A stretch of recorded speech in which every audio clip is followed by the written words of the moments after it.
Hey, Dr. Newsom, take 3 for class reflection.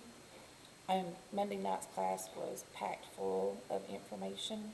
A lot of the information had me very nervous because it's something that I have not been directly exposed to. When we were talking about the data driven, I wrote a note that I've had 0 experience with data driven leadership. Anytime we had our meeting, they told us the scores, told us what we needed to do to improve, and then just sent the teachers on the way.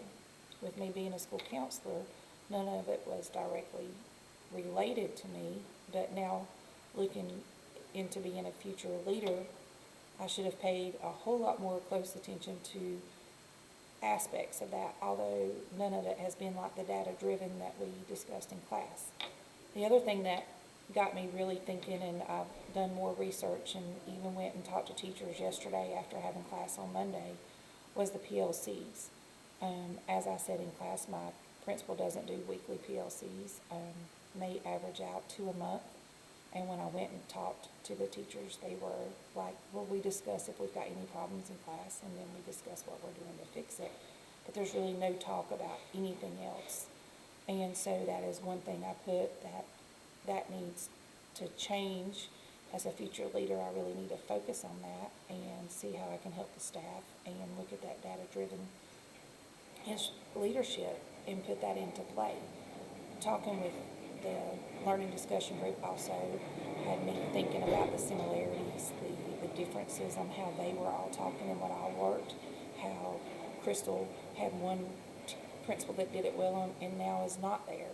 And even out of the book that we have read, it talks about that building the habits for the teachers, the mind of the teachers to repeat this process every day with the student learning in mind, and taking these key aspects that we covered in class on Tuesday, learning more about it and focusing on it. I hope that that's one thing I can apply from this class and what we're learning in this into being a better leader and use the data-driven and instructional leadership to push the school that I hopefully go into as a future leader.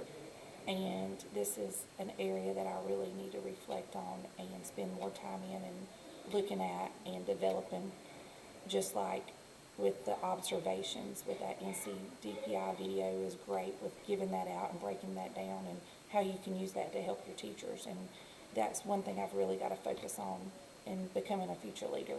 And I want to thank you again for another great class.